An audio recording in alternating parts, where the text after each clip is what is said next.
Hello guys, welcome to my YouTube channel. അപ്പോൾ ഇന്ന് നമ്മൾ നോക്കാൻ പോകുന്നത് 2026 നീറ്റിന് ശേഷം റിപ്പീറ്റ് ചെയ്യാൻ താല്പര്യപ്പെടുന്നവർ അല്ലെങ്കിൽ 2027 നീറ്റ് എഴുതുന്നവരോട് എനിക്ക് പറയാനുള്ളത് എന്തൊക്കെ കാര്യങ്ങളാണെന്നാണ്. അപ്പോൾ നമുക്ക് വീഡിയോയിലോട്ട് പോവാം. സപ്പോസ് നിങ്ങൾ 2026 നീറ്റ് എക്സാം എഴുതാതെ 2027 നേരിട്ട് എഴുതാമെന്ന് വിചാരിക്കുന്ന കുറച്ച് പേരായിരിക്കാം. അല്ലെങ്കിൽ 2026 എഴുതിയിട്ട് 2027 എഴുതണോ വേണ്ടയോ എന്ന് തീരുമാനിക്കുന്നവരായിരിക്കാം. സോ ആദ്യം എനിക്ക് പറയാനുള്ളത്, ഇത് അറ്റൻഡ് ചെയ്യാത്തവരോടാണ്. നിങ്ങളിത് അറ്റൻഡ് ചെയ്യാത്തത് തികച്ചും നഷ്ടമായി പോയെന്നേ ഞാൻ പറയത്തുള്ളൂ. കാരണം നമ്മൾ എത്ര റീക്രിയേറ്റ് ചെയ്യാൻ ശ്രമിച്ചാലും ഒരിക്കലും അതിൻ്റെ ആംബിയൻസും അതേപോലെ സ്ട്രിക്ട്നെസ്സും ടൈം മാനേജ്മെൻറ്റും ഒരിക്കലും നമുക്ക് സ്വന്തമായിട്ട് കൊണ്ടുവരാൻ കഴിയത്തില്ല.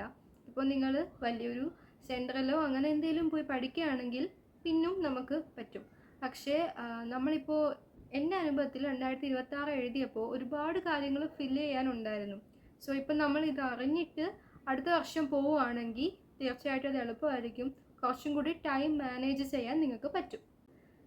സോ ഇനി റിപ്പീറ്റ് ചെയ്യാൻ താല്പര്യപ്പെടുന്നവർ, അതായത് ഇപ്പം ഒരു കൺഫ്യൂഷനിൽ നിൽക്കുന്നവരായിരിക്കാം നിങ്ങളിൽ ചിലർ. സോ അവരോട് എനിക്ക് പറയാനുള്ളതെന്ന് വെച്ചാൽ, നിങ്ങളുടെ ഇപ്രാവശ്യത്തെ നീറ്റ് സ്കോർ നോക്കാം.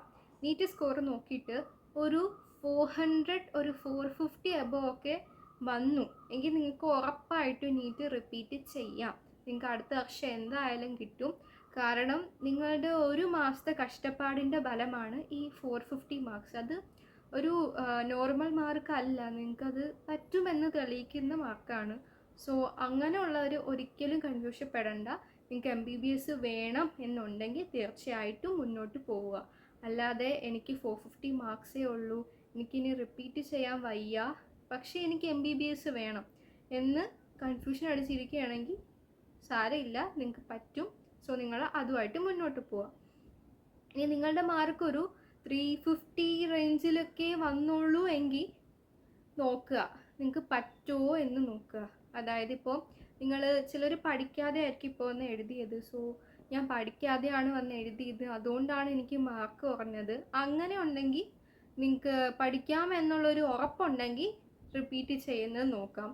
അല്ല എനിക്ക് MBBS വേണ്ട, അതിന് താഴെയുള്ള ഏതെങ്കിലും കോഴ്സ് മതി, അല്ലെങ്കിൽ ഞാൻ വേറെ ഏതെങ്കിലും സ്ട്രീം നോക്കാം എന്നുള്ളവർ തീർച്ചയായിട്ടും വെറുതെ ഒരു വർഷം പാഴാക്കി കളയണ്ട എന്നേ ഞാൻ പറയത്തുള്ളൂ.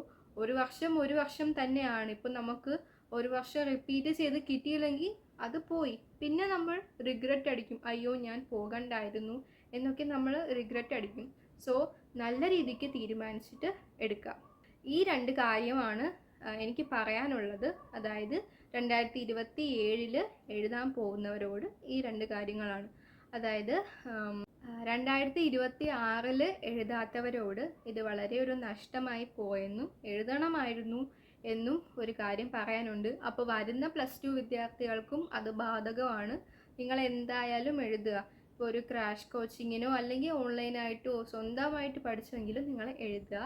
അല്ലാതെ എനിക്ക് ഇപ്പോൾ എഴുതിയ എന്തായാലും കിട്ടത്തില്ല എന്നുള്ളൊരു മൈൻഡ് വയ്ക്കാതെ എന്തായാലും എഴുതുക. കിട്ടുന്ന മാർക്ക് മതി. അത് നിങ്ങൾ ഒരിക്കലും ഉപേക്ഷിച്ചുകൂടാത്തൊരു കാര്യമാണ്.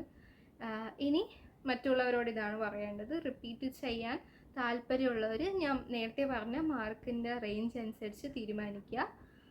സോ ഇന്നത്തേക്ക് ഇത്രയേ ഉള്ളൂ. അപ്പോൾ ഇനി അടുത്ത വീഡിയോസൊക്കെ ആയിട്ട് ഇനിയും കാണാം. എന്തെങ്കിലും ഡൗട്ട് ഉണ്ടെങ്കിൽ ചോദിക്കുക. എൻ്റെ ചാനലൊന്ന് സബ്സ്ക്രൈബ് ചെയ്തേക്കുക. ഇനി റിസൾട്ടൊക്കെ ഞാൻ ഇതിൽ ഇടുന്നതാണ്. പിന്നെ എൻ്റെ ക്രാഷ് കോച്ചിങ്ങിൻ്റെ ഡീറ്റെയിൽസും ഒക്കെ ഞാൻ ഇടുന്നതാണ്. അപ്പോൾ ഇന്നത്തേക്ക് ഇത്രയേ ഉള്ളൂ.